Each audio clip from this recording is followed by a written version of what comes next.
Hello, welcome to Waiting for Game, podcast presented to you by Melee Stats, and we're coming on the end here of both 2021 as a whole and the Smash World Tour, the inaugural Smash World Tour. So we're gonna have quite an episode because we get to talk about probably one of the most ambitious events in Smash that we've seen in some time, and a year in Smash that is pretty much unlike any other.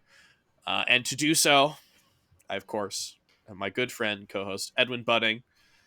And when you got a special episode, you got to pull out all the stops. You have to get a special guest, and I think we did so.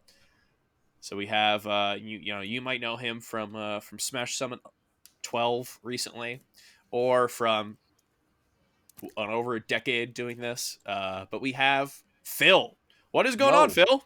what's up? Quite the intro, yo. I appreciate it. Yeah, no, it's glad to be here. You know what I'm saying?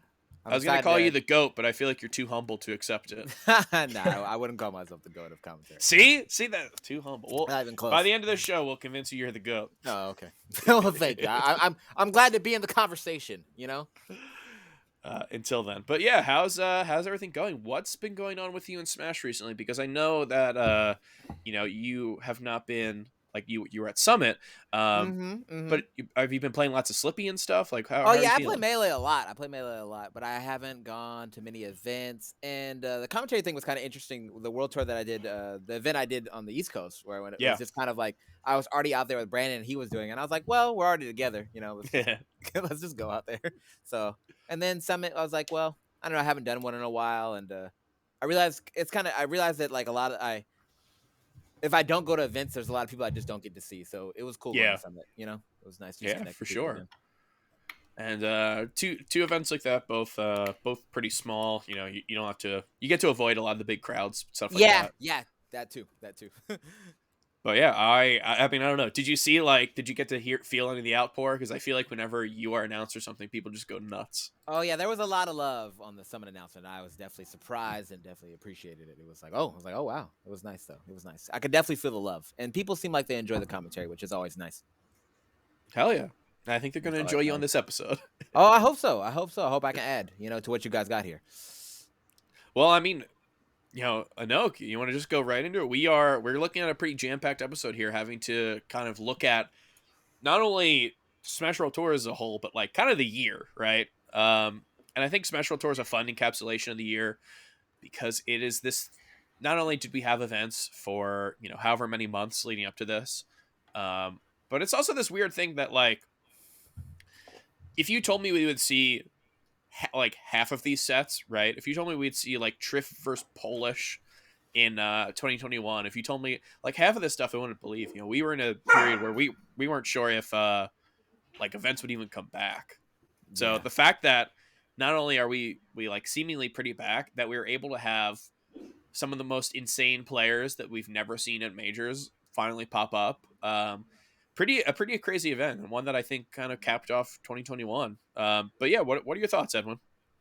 You said it all, and I'm going to try to add to it.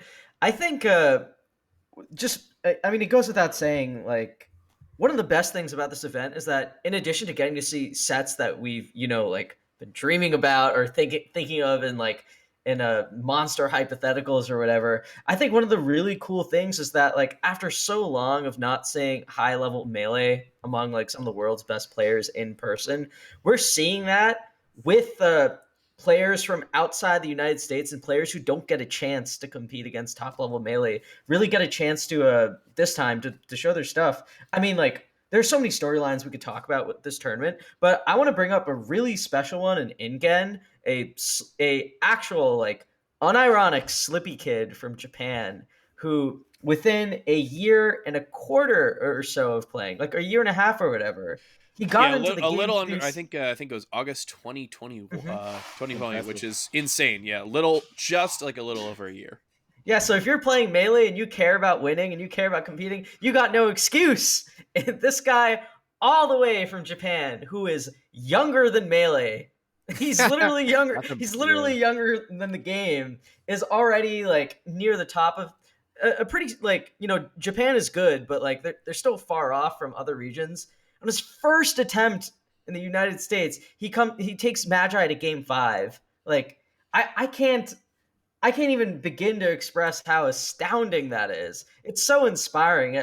This is the kind of thing that I think like makes the community great. Like just the amount of dedication that people like InGen have to the game. I mean, like it really shows that this is like a cross-generational kind of thing, right? Like Yeah. it's not like this game is not just for the people that have been playing it for a while. Anyone can jump into the game and immediately make an impact or take some of the world's best players on if they're dedicated enough. And I know that like InGen didn't make it to Championship Sunday, but like again, like you have to consider the full context is that this is someone like who's going to his what like fourth IRL tournament ever, and Yeah. he looks this good. Imagine what InGen is going to look like in a year or a year and a half.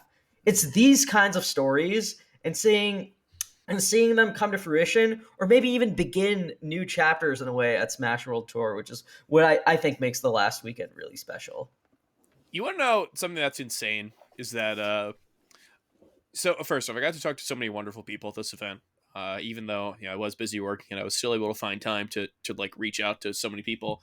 And Unshore and I were talking about people younger than the game, and we were talking about how we're quickly getting to that point where like, remember when Doc Kid was a thing, and people were like, he's so good for a Doc Kid, and now all of our players are Doc Kids, so it's like irrelevant. Yeah. We're getting that way with people who are younger than the game. Like, I actually, I was talking to Chapa, who's 19, I believe. Who's one of the youngest players at the event, to make it into the group stage. Sock is 19 as well. Ben's 19. Chapa told me InGen is older than Melee, but regardless of this controversial InGen age, which is not verified, we need to go to Snopes. Regardless, the level of talent here, both in time playing and in like their age themselves, is insane. And it's like part of me is kind of glad that he didn't beat InGen, that is, because like I like, what's the point for all these people who devoted all these years to Melee? And it's like, yeah, dude, this guy who played for 14 months or like No, it just 16 means that months or whatever. Marthaco's really that bad. Only Yeah, I was gonna say that's all it means. Yeah, I was gonna say if InGen beat Magi, all these Falco mains would have quit. They were like, fuck this, I'm playing Fox or Sheik. Like, Literally I don't know about else. anyone else, but I wasn't beating people. I wasn't beating top 20 players in 16 months of playing.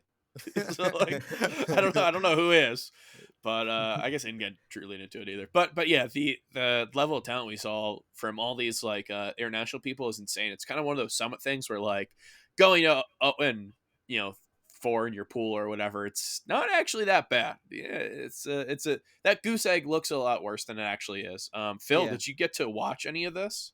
I did. I didn't, not as much as I'd like to, but I was Yeah. no, there was a lot of just like quality Melee the entire time that I really enjoyed. I was glad to see Pip do well. I feel like he's a really good player, and I think Yeah. I was glad to see him out there performing. Triff. I don't know when you're ready to talk about Chape. You can get into it. I don't want to hold you back because Edwin was gushing about Chape before we started. Edwin did his very classic gush about 2000s football, and of course he had to gush about Chape as well. For anyone who's not, wants a peek behind the curtain as to what a pre-show looks like, that's all it is. Yeah, so God, where do I begin with Chape? So Chape, just for reference, so if you've been following Melee stats for a while, or even if you've like read any of my columns or just heard me, Wheat, or Ambi talk together, you're guaranteed to hear about like 3 things, okay, within 30 minutes of a conversation. The 3 things are that 1, I hate Captain Falcon. The second thing is that results within New Jersey make no sense at all. And then the third thing that I bring up is that Chilean Melee is so sick. And at the top of Chilean Melee is Chape, the number 1 player for about like the last year and a half or so. I've really admired Chape for a while. I admired him when he was like on the climb to becoming number 1 in Chile, and I admired him when he was the dominant number 1. I actually Chape and I talk to each other pretty frequently, and one of the things that he told me right before coming to the United States is that he was like, dude, I'm so good against Sheik. I just need a bit of practice in the matchup. I really think that I can make a big upset against a Sheik player. Just watch. So for reference, before he 3-0'd Spark, Chape had entered a few rollback events here and there, you know, with some growing pains, but he was also grinding, you know, rollback friendlies with other top players. He did an exhibition set with JFlex as part of like another net play series, and he had been like really studying that matchup for a while. And it makes sense that he had pride in it because one of the other best players in his region is a Sheik player, Riken. So when he got a chance to, you know, actually compete at Smash World Tour for the first time, he was very, very prepared, and specifically and especially for Sheik, because that's a matchup that he holds a lot of pride in. So I'm really, really, really, really proud of the fact that he not only beat Spark, but he 3-0'd him. And I know how much that win meant a lot to him. And it's nice to see someone putting a lot of work into a very good, but still, again, still a limited and relatively isolated region. I'm so happy that he was able to actually was able to bring it out and to play his best, you know, what he felt like was his best melee. And I can't wait to see what more Chape accomplishes in the next year or so if he remains dedicated. I respect it. I hope so. It was Yeah. good. I haven't really watched him before, but I was impressed from what I saw. I mean, that's like a lot of these people, right? A lot of these people, Yeah. most people haven't seen before. Chape is a great one. JCam, like honestly, we got a lot of people who took one set or weren't able to take a set. You know, the pools here, 5 people, 3 get out. So that means that like, Yeah. you know, you got to be pretty insane, especially when you have someone from LCQ coming. So you're having someone who's probably like a top 20, top 30 player dropping into your pool. Mhm. Making out of pools is pretty insane. So like, Yeah. I want to give a shout out to anyone who did not make it out, because we had a lot of really great performances from people who did not take a set, did not make it out. Yeah. And at something like this, that does not mean it does not mean what it means at a different tournament. No, not No, at you could play all. these tournaments again. If you did this again next week, you'd have different results. You know, there's Dude, Axe didn't level make of it play. out. Yeah, that's insane. I'm looking at it right now. Yeah, 2-2. Yeah, I saw the it's the tweet. I saw his Australians. tweet. He was going through it, but I didn't actually see his play. Yeah, a lot of going through it. I think with these types of events, you kind of put it all on the line. The players who, you know, last events that you won't have to worry about are now they're all killers, right? Like we Yeah. saw. I'm gonna skip really far ahead just so we can mention it, because if we don't mention it, I need to know it exists, so I need to keep mentioning it. But Polish 3-0'd H-Box. Mm-hmm. Second Right? time. That did The happen. second time where he's beaten him. Did he beat him online? He beat him in person. It was game Yeah, he 5. beat him in person No, at NA East. no, I mean, no. Oh yeah. So is he beating him? So he's beating him online and in person now, right? He's beat him. He's just covered all bases, right? He beat him in person twice. Damn. Yeah, that's crazy. Yeah. This time it was a 3-0. I'm just like speaking this to make sure it existed. Like Phil, could you imagine this 10 years ago telling someone that, oh yeah, like Hungrybox is gonna get 3-0'd by a Peach? You know, I think that's the one thing. I think, like, because Armada didn't explore that matchup, I think it got really stuck. Because I think that Armada did it like one time and was like, nope, and then he went to when he went to other characters, I really do think it kind of hurt that matchup developing. So I'm not super surprised. I always thought it was like the Peaches always said it was like really, really bad. And I think Puff wins, but I've always thought it was closer than they said. So I'm glad that they're making it a good matchup now, or closing the gap. You know, For sure. Yeah, it's pretty insane. Like you say 10 years ago, 2 years ago. If you told me this, Yeah, geez, not even 10. if you told me this before Wow. Slippy came out, I'd be going nuts. Like there's no way. But we've just seen, yeah, obviously H-Box is in a slump, right? Like no two ways about it. This is not the normal level play that we've seen from him, but he's still good. And he's still a top 10 player. So the ability for people to capitalize on this is, you know, that speaks about them. But I'm gonna pivot our way back to the Australians. We mentioned Axe. Sora is the one who ended up having that set that kind of clinched Axe. Unfortunately, not making it to group stage or the bracket from group stage. So Sora, after some pretty good locals in SoCal and Smash Summit 12, and this establishing himself as something that I think that we have to like talk about as a top 40 level player, if not that level Yeah, absolutely. to those Sora's players. a player that at Summit everyone really spoke very highly of. Like, oh, Sora's really good. Yeah. Yeah, Sora's good. Sora's nice. That was like actually funny story when he was playing SFAT. It was me versus the Australians with the shit talk because they were going off. So we had a little battle. You know, it was a good They time. love to go off. Mm-hmm.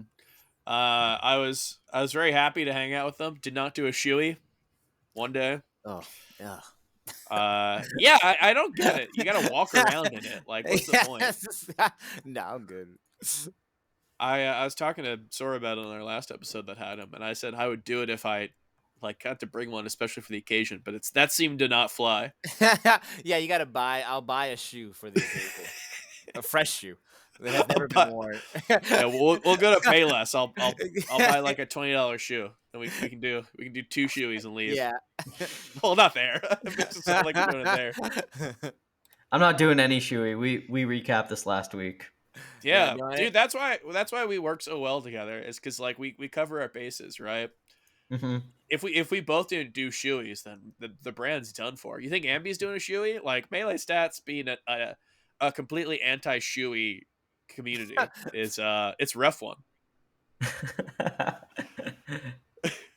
I wanted to. We were talking about Sora a bit, and I think it makes sense. Top dog in Australia, does well at the Verdugos he attends, has a really good summit, all things considered, and continues to build upon that performance. I want to actually bring up Sock because I think, while Sora is very appropriately brought up as an international star and someone who's living up to his potential, I think Sock sometimes goes a bit underlooked because of the.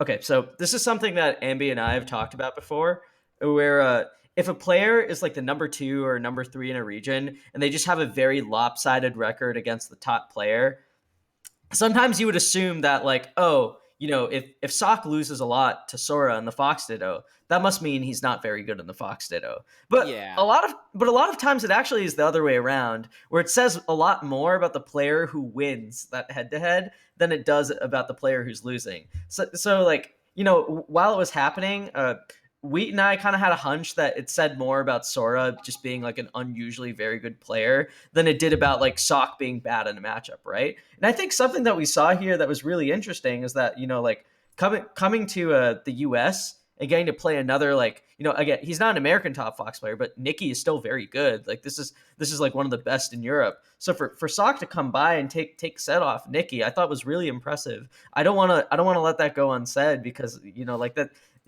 Because I think Nikki is like what, top 50, top 60 level Fox player, and Sock is someone who outside of Sora, he doesn't get that kind of experience in Australia, and I'm really happy to see him kind of prove his stuff and to show it against another very good player. I think it's nice too. Yeah. Sometimes, my fault. Sometimes I think it's nice too when you're the number 2.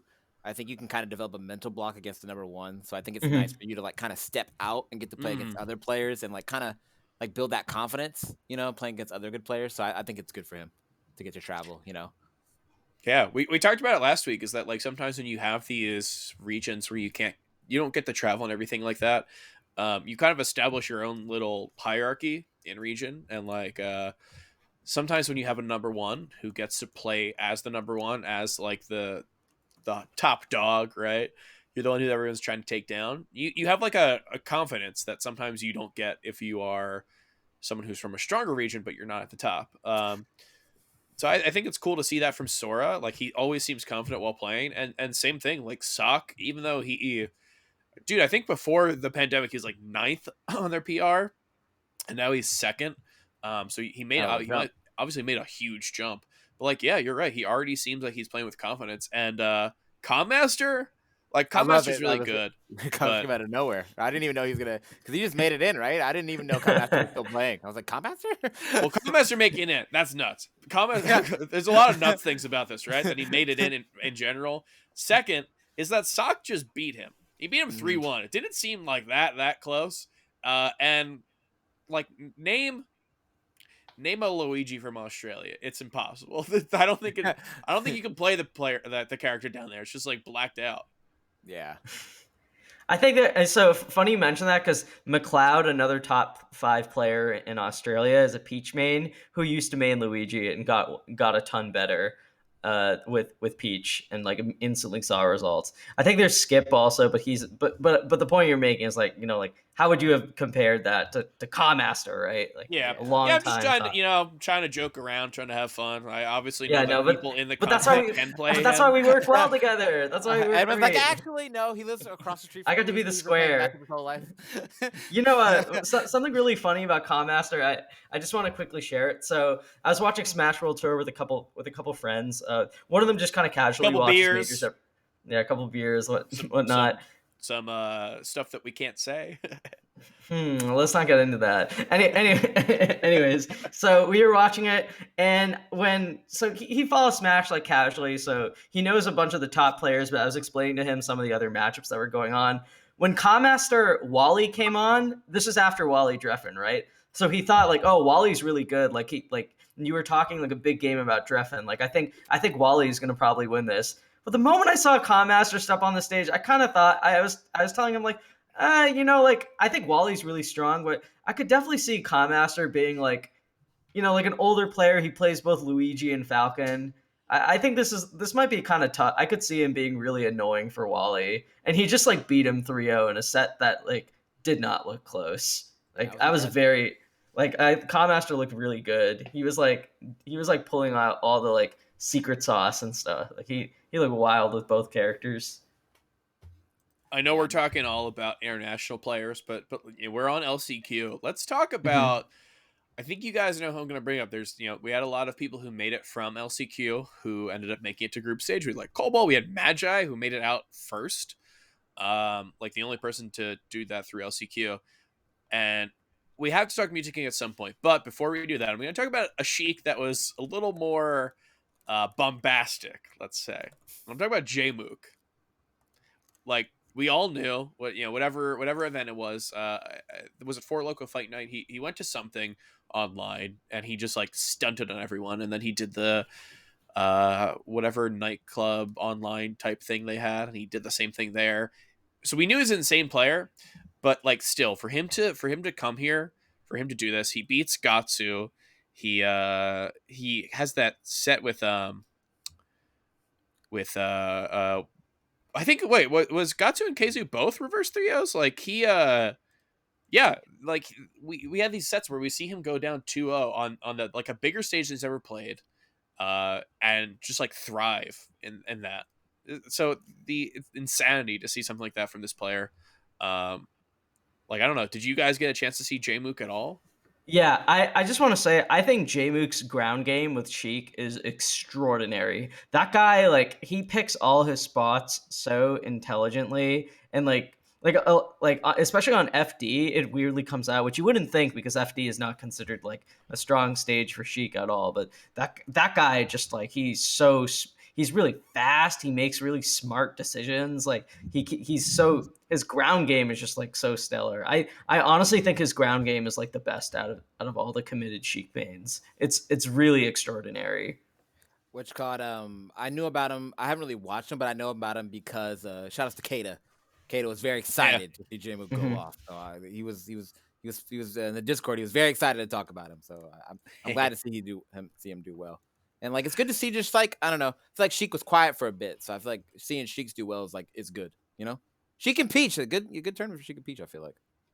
Yeah, great tournament. Actually, no, Spark didn't have a good tournament, but Jaymok had a good one. So Spark sacrificed himself for Chape. Yeah. Never mind. Spark and Ben didn't have good tournaments, but Jaymok did. He held it down. You know what? Something about Chileans versus Spark. Huh? Spark deserves this. Something about Chileans versus Spark. We gotta keep him away from that. Yeah, first Blassie at Save Mr. Lombardi 2. Now this. There's something about some Chileans, I guess. They got some secret code against him, but I will say he deserves this one. Like I'm not gonna put Spark on blast, except. So we go to an arcade on Sunday. Sounds like Blast. I love where this is going. This sounds like Blast to me. On Blast. This sounds like on Blast. Well, I love where this is going. We had a blast. Okay. It was very fun. We went to Topgolf. He had a very interesting way of hitting a golf ball, which is we're not golf players, we're melee players, but that's not the point. We do the worst game of laser tag ever. There's literally like a second floor that people were just top platform camping, like literally top platform camping, and I was on the other side. We had 4 players and they had 8 for some reason. But none of this is my issue with Spark. Maybe it colored my perception of what he was about to do. But I don't have any issues with any of this. I will say we get to Pop the Lock, which is a game where you just got to like hit like you have a cursor and it moves around a circle and you have to hit these like dots as they appear. And it gets faster and faster and it's just a reaction test time. So naturally, we've got Facer up there, we've got Magi up there, we've got Spark up there, and Dark Genix, who did it 4 out of 4 times. It's not meant for this type of like expertise. So they're getting like an insane number of tickets. Like just like they could buy anything they want at the ticket stand. Uh-huh. So Spark gets up there and he keeps talking about how he's going to get so much candy. He wants a big bag of candy. He's in his normal Spark voice. He's like, I'm going to go get a big bag of candy. Mhm. So he walks up there and he knows he doesn't get tricked because he sees for 500 credits, you can get a bag of candy. Like one you'd get like a 7-Eleven. But the lowly 5 credits, you can get like one little tiny, it looks like a Tootsie Roll. You can get like one of those for 5 credits. It's like for the kids who like, don't win anything. But he has the idea that that's actually his best deal. So he gets 240 of them and makes this poor woman count out all of them. Wow. And he's like, I'll try to count them out with you. And he is like going one by one, super slow. Like my god. He might count out 20, and then the woman counts out 220 on her own in that time. We need to bring back the grime PR. That for is this. messed up. Oh no. Wow. Yeah. Wow. Like, oh, never mind. He deserved it. He should have gone 0-5. Should have gone 0-5. I don't know, man. He should. Hey, maybe I'll talk to Sheridan about this. Maybe he starts out in losers at Genesis or something. Like she should have just grabbed a shit ton and handed it. She should have just put it down. She should have just grabbed exactly. it. Like Yeah, right? she's like, been the count it up. No way. She doesn't get paid enough for that. There's no way she does. No. That's actually so funny. Also, I will say, speaking of actually, this whole group is terrorizing the workers at this one place. Poor people at the Andretti, whatever it was called, Andretti Indoor Arcade, because they were getting annoyed by these people. If they weren't, then they're angels. Because Dark Jen has popped off after every time he won that Pop the Lock game, and he would literally like H-box pop off, like jump up, and like he would not look where he's going, and he would just like jump, and it somehow was always in the direction of an employee. Oh no. But we're not talking about Pop the Lock. We're not talking about the most broken game of laser tag ever. We're talking about Melee. No, I think the 4-on-8 laser tag is very interesting to me. I was mad. I was not happy. They like assign you fun names. I was SpongeBob, and I was like, yeah, this is gonna be a good game. No, it's just so easy to fix. I don't know why they thought. I don't know. Maybe they thought you guys had more potential. Maybe they thought. I don't know. I just like it was the crew. It was me, Don B, Kadoran. I forget who else was on there. We had to pull hard, and we did not. It did not work out. But hey, let's talk about this. You know what did work out for Kadoran? Beating Jason Zimmerman. You guys want to talk about that? Yeah. That was a set that I definitely wanted to see. That was good. Yeah, all the Mewtwo King stuff was stuff that I was very interested in. And I will say, so I did work this event, and I did see the LCQ. So this won't seem as funny as maybe it should. I got a message from the cheat, and it was me talking about Mewtwo King. This was in November. It was like November 9th. It was a screenshot of me saying stuff about him.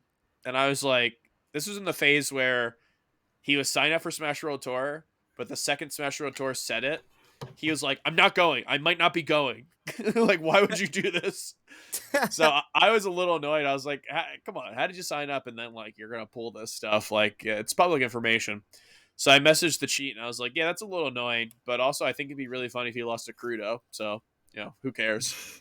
And it wouldn't happen. Like, A month and a half later, what happens is that he Yeah, loses I to think Bruto. it's funny you mentioned this. I want to bring up another Wheat story about you. It's weirdly predictive, right?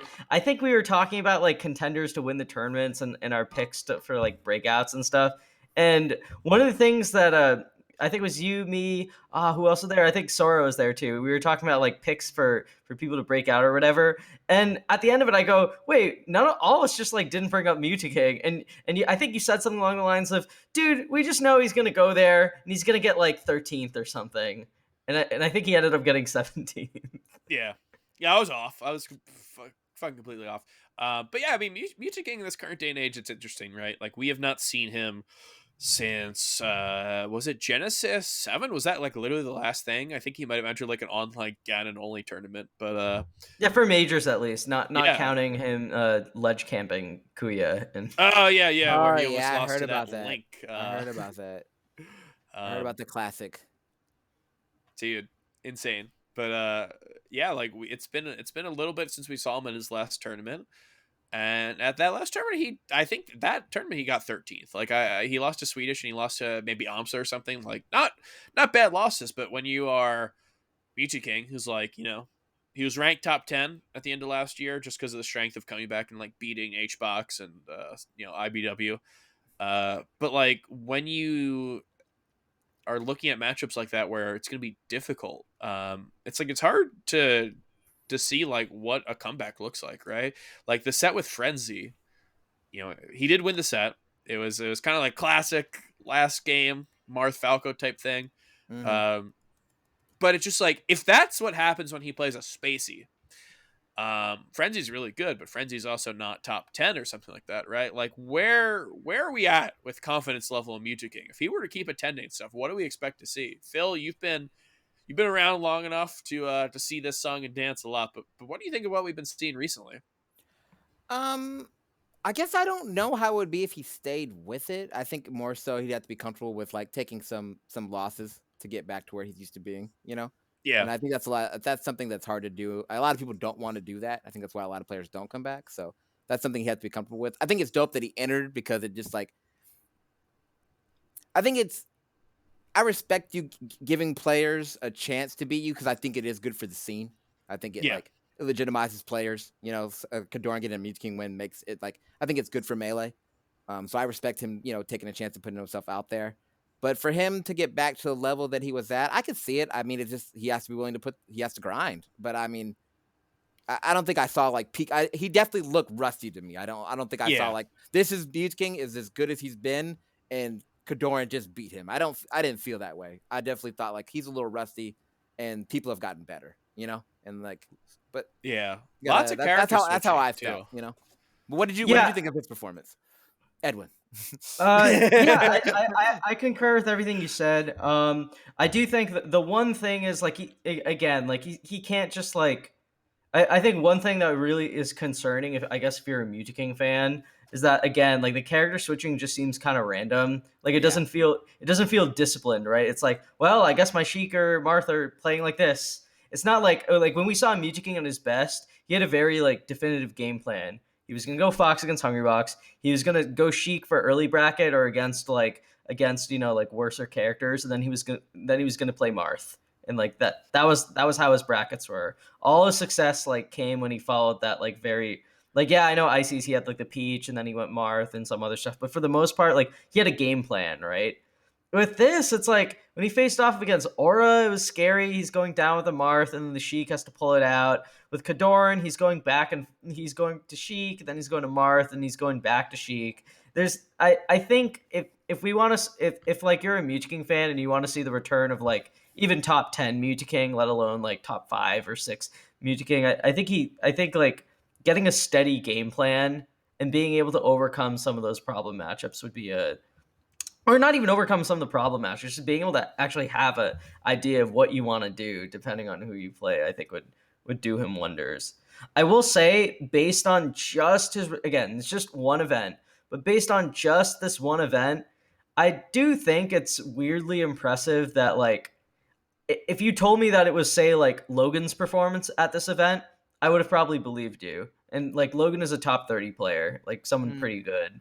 So I think that it is genuinely impressive that in his first major event in almost like just under 2 years that he's able to come by and at least make a pretty big impact. I think that's pretty good.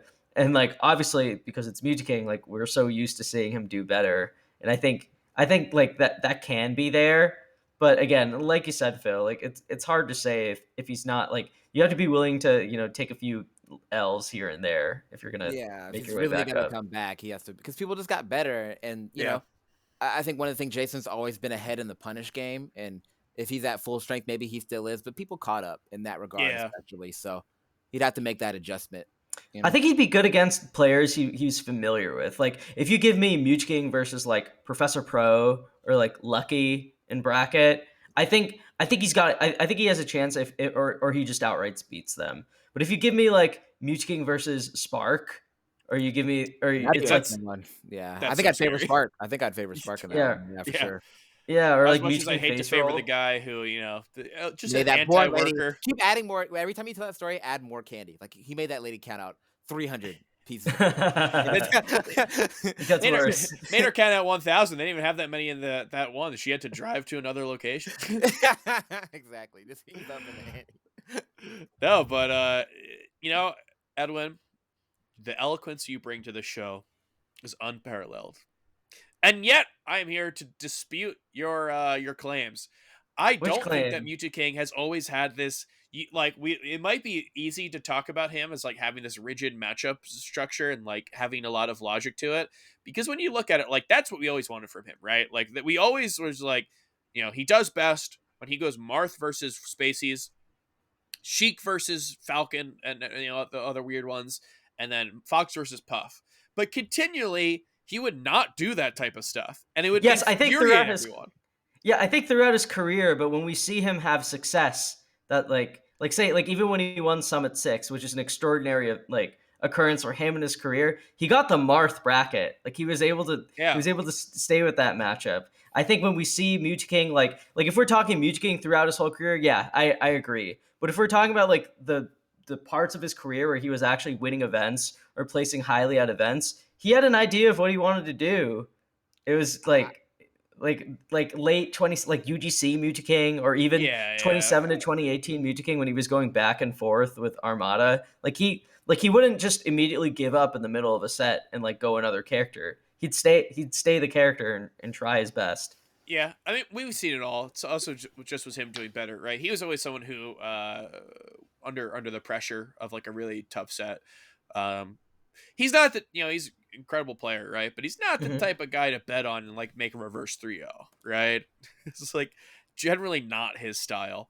I will say, Only against like Fox. Like if it's against Oh, Fox, like, I think yeah, always goes back. Yeah. I can see that, but in general, maybe not the most explosive in terms of comeback. He's a very funny person. I've been gifted with the opportunity to work with him at this event, and he made it to the LCQ. So I sent him. I was like, hey, congratulations on making it to the making it to the group stage. Here is your schedule for tomorrow. Here's when you're going to play on stream, and here is your pool. So these are the other players in it. And he sent me. He's like, do you have I info know on this them? is going.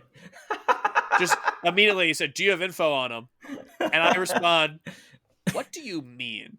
And he doesn't respond back. He's like, it's so funny. What does he want? He wants like a rap sheet for everyone. And then I go tell him, I'm like, Mewtwo King, you've got 5 minutes until you play Aura. And then I'm like, Mewtwo King, we need you on stage. You're gonna play Aura next. And then he wraps up and he's like, who do you think Aura does better against, Peach or Sheik? Like, you're not ready? What were you doing over there? I tell him I don't know. I can't tell you. And here's the thing. This is I didn't want to play God too much. I didn't want to make Melee I'm not the puppet master. I know Aura's better versus Marth. I didn't say that. I can't go up One thing I'll say is I think that Mango, Mewtwo King, Armada all had this. I think they had their Saturday characters and their Sunday characters low key. Whereas like Mewtwo King's Yeah. Saturday character was his Sheik, Mango's Saturday character was his Falco, and then Armada had Peach, and then they had their their Armada and Mango had their Fox, and then Mewtwo King could go Marth, for their that was their Sunday, like their special Sunday characters. Though they still play both, but I just always thought of it that way. Like Saturday, like Sheik got Mewtwo King through a lot of top 32s, and he could use Marth when he needed to. Yeah, we're seeing kind of it's like a little bit shaky, right? Like he's dude, that feels like we're making fun of Mutaking a lot, and I don't think that's true, because the fact that like Phil, you mentioned, the fact that he came back and is taking these L's, that's good. That's cool. Because you could have people who don't come back, right? You gotta get bodied before you can get back to anywhere. There's like very few players who are not named Armada who can come back and just destroy everyone right now. So like the fact that people come back knowing that it's going to be a hard road ahead, I really do appreciate that. That being said, did you guys see Game 3 versus Wizzy? I saw that it was a 3-0 and I didn't even click. I just like, oh, that's about right.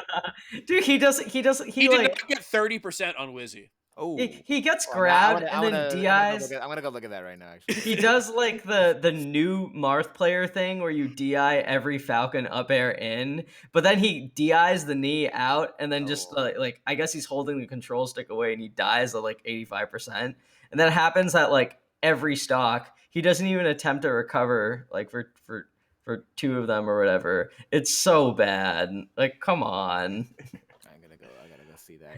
Yeah. He has like 3 up airs. Future Mutaking's fun. You are right. You're right. I say it'll be a fun future to see where this guy ends up, because he's done it all before, but what the player base we're seeing right now is incredibly strong, and even before then he was having, 2019 was like a really quiet year for him. He lost to Bananas, he lost to Triff, and then he lost to face roll all of his characters. I talk about like lack of confidence in picking characters. That happened 2019, and then we saw 2020 starting off not really doing incredible. I mean, 13th in a super major, like, right? That's amazing, but for Misha King, maybe still a disappointment. So we're seeing a little bit of stuff, and I want to talk about someone who I just mentioned, because Triff is someone who is already having really good results. But being European and being someone who is like not Leffen level, I think expectations are all over the place.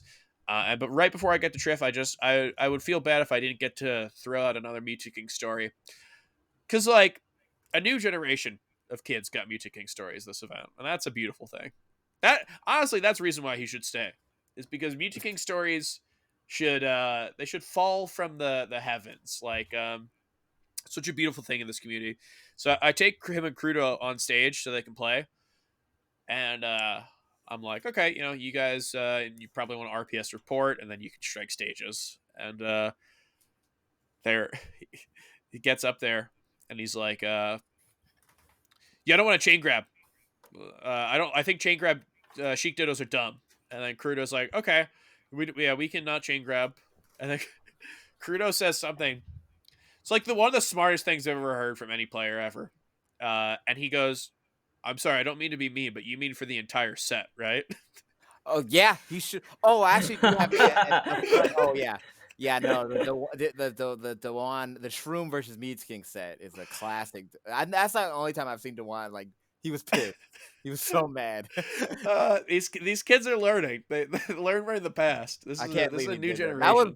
That was on the grind PR big time. That might be that's high on the grind PR. That might be number 1. That's up there. That's top 3. That could be number 1. Well, that was dirty. For you guys who don't know, I think it was 2-2 between Shroom and Meats King, and then Meats King said, "I'm a chain grab now," and then he just won. And I was like, "If I'm correct." That's insane. But Mewtwo King obviously did not win this one. But yeah, so I just wanted to mention that, because if we did the show and we did not bring that up, then waiting for game's done. Like if I can't share that with these wonderful listeners, then what's the point? But what I want to share with these wonderful listeners is my thoughts on Triff. Triff comes into this event. He's number 2 in Europe. I think that his reign as number 2 is not as flashy as Pip's like place as number 3 in Europe. Pip also had that time where he was possibly the best in Europe, considering Leffen was going box and stuff. But Triff was like always the guy who was just like there, right? He wasn't having that many bad losses, and he wasn't really, it's what are you gonna do, beat Leffen or something like that? So his spot was kind of just like went a little under the radar.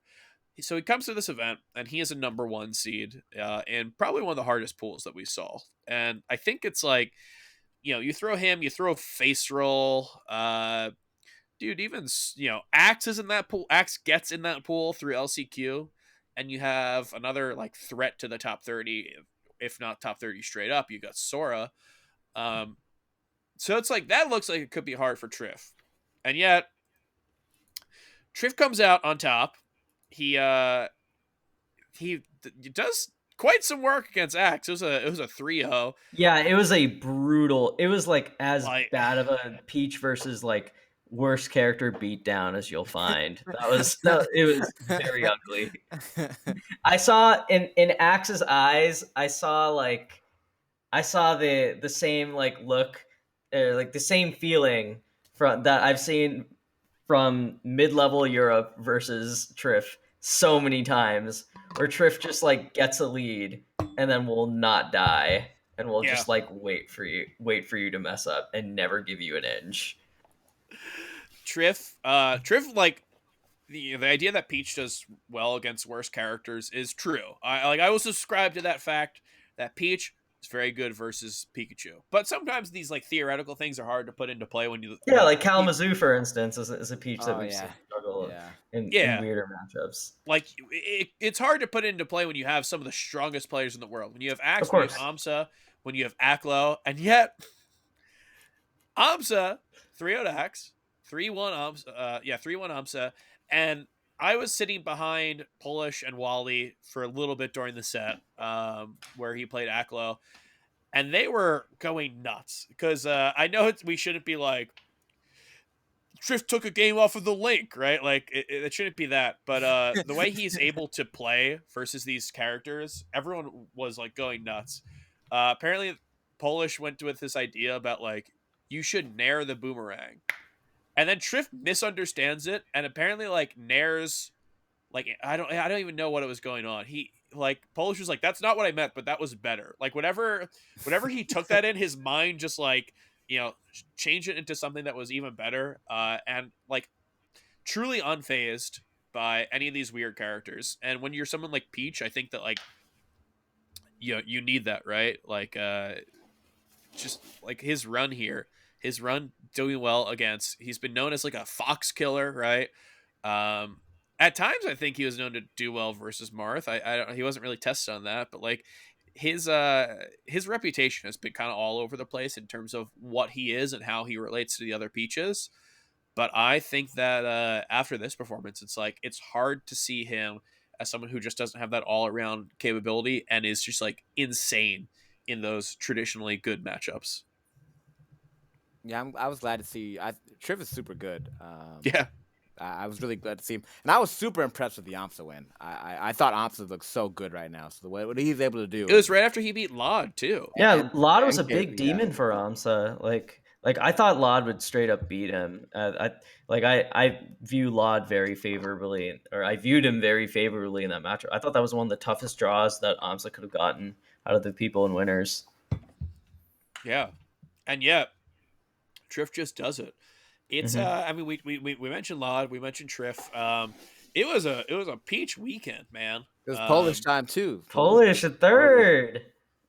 Polish was the first. He's not even the third here. He has established himself as the best. Well, at the Peach player. tournament, yeah. No, I know, but he has established himself as the best Peach player in a way that I would not have anticipated. 6 months ago, even. It's Like, so random. Like this guy just suddenly is now top 10 or like just outside of it or whatever. I think in the last few months he has to be. In just the last few months he's got to be there. Like his resume is so good. Do you remember Hold That L? I think it was Hold That L 6. So he comes back. That's the one Ginger one, right? It's one Ginger one. He comes back, and this is one of the first big events for a lot of people. I think this might be pre-Riptide. It was like one of the first regionals that was out there. Mm-hmm. And it's like Ginger, Ben, Polish, Dreffin. It's like a pretty cool thing. Polish, really close game 5 set with Ginger, and everyone's like, "Wow, he's really good." Like he had that. I think net play for Palliser. Maybe he ended up doing really well there. But it's just like, yeah, wow, he's good. He's like top 30, top 40, and then he loses to Ben in like a really close set, and it's like, okay, like I think I get where he is. I think I understand. Yeah. I don't know what happened. He went into Smash World Tour East Coast as the 12th seed, which I thought was fair. And then just like, like truly, there's just a switch that like switched over, and he's just like, okay, now I'm gonna be a top 10 player, and he ended up beating Magi, beating Ginger, beating HBox, beating Law, beating IBEW, and it's like, okay, well, I guess he's insane, but it's one tournament, right? How much does that mean? He fucking one ups his 3-2 on HBox, and he 3-0s HBox. Like I know I already mentioned this earlier in the podcast, but I need to speak this into existence because I'm worried that it might be like a Marty McFly photo scenario where like if I don't keep mentioning it, it'll just like fade away and it will like not exist anymore. Dude, his losers bracket run at this tournament was crazy. He beats Nikki and Ice. He destroys Europe. Poor Europe. You would think they were sick of losing to Peaches, but he Right beat. at home, huh? He just Yeah, don't worry. he beats Just take up Nikki. a He seat beats here. Ice. He beats Lod. By the way, just so you know, Lod is very good in the Peach Dough, but he's been smacking. Polish has been smacking him around all year when they've played. He beats Pipsqueak. He beats Hungry Box. He smacks around Triff again just for final insult to injury to Europe, and he gets third at this event. Polish is insane. Europe's good. That's the crazy thing. Europe that had was a one of the great things to take showing. away from this is that Europe is still good, right? Like the entire time we're talking about Leffen, like, well, how good's Leffen? We don't know what this means. But when people talk about like how Europe is good, they never mention anyone else because like it's a lot of mental brain power to be like, well, how good is Ice today, right? When all you have to look at is like NA results. But yeah, all like Nikki beat Fiction here. Ice 3-0'd Aklo. That was a great tweet, by the way, Fiction. I enjoyed that tweet. I thought that was the funny. best sexers in the world. Is that the tweet? No, the one that Nikki tweeted about being emotional about his win in Fiction was like, it's like, can you at least call me more than a decent win? Yeah, that was hilarious. I enjoyed that. So thank you. Dude, one of the craziest results that I haven't seen anyone talk about was Frenzy beating Jaymok. And like, this is a great event for Jaymok, and Frenzy just 3-2'd him. What an insane result. I know Max is pretty good in Europe, but like Europe right now at least doesn't really have many top level Sheiks, let alone anyone comparable to like Jaymok. So for Frenzy to just beat him on the first try, that low key was insane. I was not expecting that at all. People again, Frenzy was at Summit, and people were talking pretty highly of him too. Just like he was one of the VIPs, and he was just. I'm glad he got to go there, and he just got a lot of good practice in. So I'm glad he had a good showing.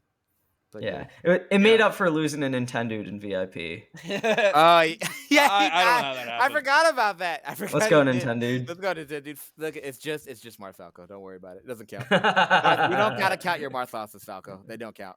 Hey, how else are all my favorite players gonna get their wins? I'm a Marth player. I gotta stand up for my clan here. Okay, yeah.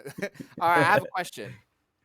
Do you count? Like, how much stake do you put in the Triff Polish Peach Ditto? Like, will you go, okay, I just put Polish above Triff because he 3-0'd him, or does it like, or do you rank it? You know how like with the Fox Ditto, like it matters as far as like comparing Foxes. Like, well, you go one for. Is it like, okay, well, I also think Fox players play more Dittos than Peach players do. Yeah, right? yeah, exactly. Right? Yeah. Unless you're Polish, apparently, and you just play Lod and beat him up all the time. Yeah. Well, the thing with the Lod sets is that they started this year like somewhat even, right? It wasn't set counts weren't always super even. It was Polish favored, but like the games would be like, they play like game 15 sets or whatever, game 15 like reset sets and all that. And Lod they'd go game 5. And now it's just 3-0. It's like I don't know what happened. How many weeks ago did he play him at the final or the regional qualifiers, and it was a 3-2, and now it's just like it looks untouchable for a Peach to take a game off Polish. I don't know how this happened. I'm a Spacey player though, so I can't fully comment on this. But in my limited experience playing flooding matchups, it feels really hard. You just lose for so long. You just get outplayed for so long. Yeah. When you get smoked in a Fox match, you're like, oh, I got smoked. This guy's got me. But when you lose in Peach, you just get to lose for so long. So that'd be annoying to me.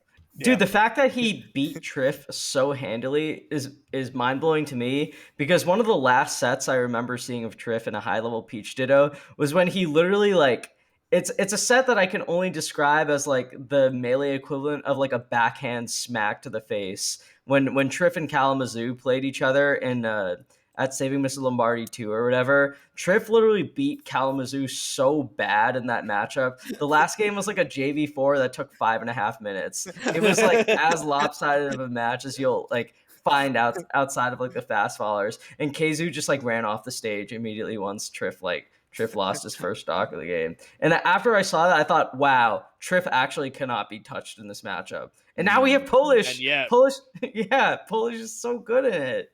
Shout outs to Sock, the Australian player who I mentioned before. First off, shout outs for him for a very good performance. Secondly, shout outs for him for the tweet from his somehow verified Twitter. I don't get how. Yeah, with like 900 followers or something. Yeah, I don't understand that. Come on, verify Melee stats. But he tweeted, he was like, a quick 3-0 from Polish, and it was a timer app, and it showed 22 minutes.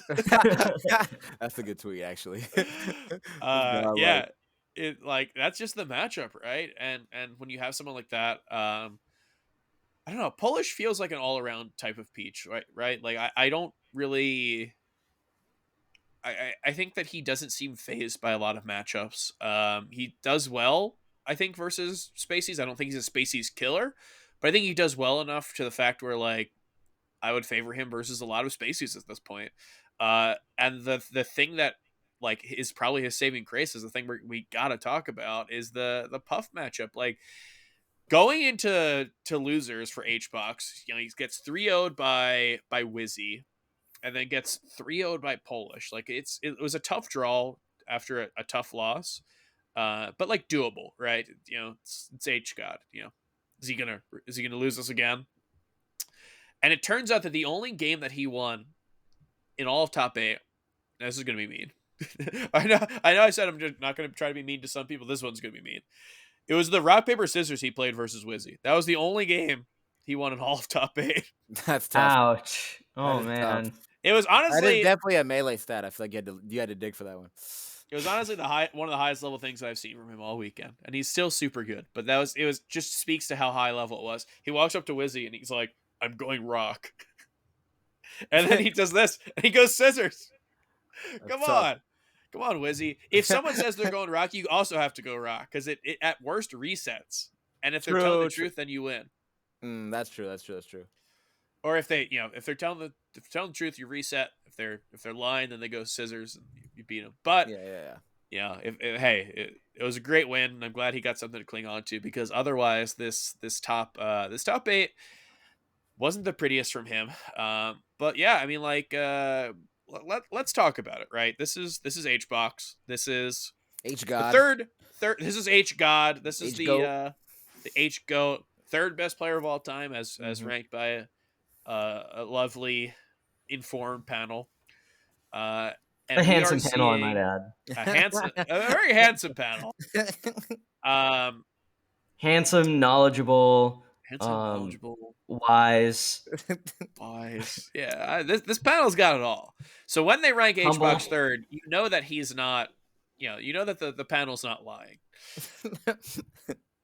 But we have been seeing some stuff recently that would look a little off from a top 3 player of all time. What was Summit? Summit was 7th place, one of the most stacked events of the year, of course. But a 3-0 from AMSA and Leffen coming back looking pretty confident in that matchup is a little worrisome if you're an H God fan. If you're Hungry Family, as I heard shouted from the crowd. Mm-hmm. I've heard H fam. I have never heard a Hungry Family. That's Hungry Family. Someone saying that, it opened my mind. I was like, I guess that is what it is. I guess they're right. I can't call them out on it. No, I like Hungry Family. I think that one's strong. I like that. Hungry Family, amazing. But Hungry Family might be a little worried right now, considering that the Summit was a little rough, and you get an event like this. Yeah, they might be a starving family right now. Well, we'll see. Well, I guess the question is, how long are they going to starve for, right? HBox usually gives his fans a lot to eat, right? HBox fans, for a long time, were eating pretty well. But we're seeing a little bit of a reversal of fortune recently. And it's like, the question is, how long can this subside? So I guess, the big question going into this is we've seen the last event of 2021. And we're going into 2022. We're going to see the function coming up, which might have some big talent. And if that's not as stacked as a major, then we're going to see Genesis.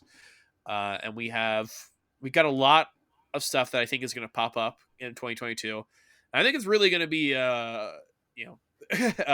world pandemics. Of course you have to worry about that, but unless we go into another super lockdown, I think 2022 is going to be an amazing year for Melee because we have so many events that are coming back, and we have so many people are going to try to establish themselves as one of the best in the world. And HBox is right there. So, like, coming into a year full of events, 2022, what are our feelings about HBox? Phil, I talked about how you've been around, you've seen Music King do this. We've seen HBox for a long time, but we have not seen this HBox since like 2014 or something, right? It's been a long time. But what do Yeah. you feel about him? I don't know. I can't really get a like we were talking. I forgot me and friends were talking. Like it's like Hungry Box bad against Peach. Like we don't know. Like there's things about Hungry Box I just like. I'm not sure. I don't know. Like so there's some things are people just get better? Are some things he's doing just outdated? Does he need to adjust? I can't really tell. It's like one of those things where I would say I don't know if I have a lot of faith right now, but then he just all of a sudden he comes back and he just wins, and I'm Yeah. not. So he just wins whenever I think like, oh, I guess people caught on. He just starts winning again. So I'm not sure. I don't know if he might have another one of those in him. I can't tell. With his gameplay, I don't know. Edwin, you were more of an H doubter than me and Fendi were when we did our episode. Yeah, definitely. But I mean, if you're a doubter before Summit, I don't think you've seen anything at Summit or at Smash Road Tour to like change your mind. But going into the new year, what do you think about him? Here's what I think. Okay, I'm gonna start off with the bad, and then I'm gonna continue with the good. Okay, or then I'll try to find a flip side. The bad news is that for something that I've been working on, I actually took a look at some of the stats between like the top 10ish, my estimated like top 10 or 12 players against each other. I split them into groups, right? So you have the top half, which is the top 6, which is, I mean, we'll go into it later, so I don't want to give away the order, but basically like Mango Zane, Wizzy, Plup, IBDW, Leffen, right? Like that I think is a pretty like, uncontroversial top 6. I took a look at Hungry Box's records against this group. It's not pretty. At least based on what I have right now, it's 2-16. That's not a good that's not a good cumulative. Wait, who are the two against? He has one against IBDW and he has one against Wizrobe. Yeah, but like they're in very very negative matchups, like or very like losing records. Now, here's the thing: a lot of that counts both online and offline together. But like we've seen enough of offline Hungrybox to know that like his floor is a lot higher than online Hungrybox, but his ceiling is not fundamentally very different. If you want to win a major, you have to have like a path. And if your path to victory includes like having to avoid or needing everything to go your way to beat like any of 6 people, that's really bad for your chances. Now, the I guess the bright side of this is that I do think that the top level is weirdly more like, I don't want to say open because I think you still have your favorites, but I think the more chaos there is in that top level, like let's say IBDW gets like 2nd seed or something at like a big tournament. Maybe he goes out of Summit like a little rusty or like, just what's it called? Like the post Super Bowl hangover or whatever. Maybe he goes into Genesis. Maybe he drops a set to like, maybe he drops another set to Ginger or something. All of a sudden, like if Hungrybox is like 8th seed or like 7th seed or whatever in a major, he doesn't have to worry about IBDW anymore in winners quarters. He has to worry about Ginger. Now that means he gets to winner semifinals. Maybe he plays like Mango there or something, but maybe you never know with Mango, right? Like maybe he just runs at him in a set. Hungrybox gets in his comfort zone. He remembers he's played Mango before. Like he tries his best and he beats him there. And then maybe in winners finals he beats someone else who's there off like an underdog run. You see where I'm going with this? Like you need so many breaks for him for Hungrybox at his current skill level and his trajectory to get there. But I think that the one thing that does work out in his favor is that I think the top level is a little bit in flux right now, which is which is a good thing if you're a wild card, like if you're a long shot. Like I think that helps in his favor, but he's got to find his opening. Like I think he still needs like one matchup or two matchups in there that are favorable or that he can turn into being more even for him. Yeah. Yeah. We don't have a definitive number one, right? And I'm not even sure. Like, there's reason to believe that Cody might not even be number three, right? He might be top two. Not sure if I'm there, but like Yeah, but the top, depending on how land turns out, yeah, the yeah, rest the of it. top five that we have. I don't think it's crazy to say our top five is some combination of like Mango, Zane, Cody, Wizzy, Plup. The top five that we have currently, there's not a definitive number one, and there's no reason to believe that in 3 tournaments time or whatever, right, that we're going to have a definitive number one. The case for number one here is pretty open, and any tournament can be won by a whole group of people. And in order for HBox to win that, he has got to do like the impossible. You're right, because that group of 5 players seems pretty impossible. It's bleak. Also, it's We 6 including Leffen. Yeah. True. If Leffen's able to make it out to stuff, yeah, that's another group. And then you had Amsa, who like I don't think That was Amsa's bad. necessarily Not at bad. the point where he's better than HBox. That might be controversial. He's at least like tied with him. But in terms of Yeah, head to head, agreed. that's a scary thing to see. At the very yeah.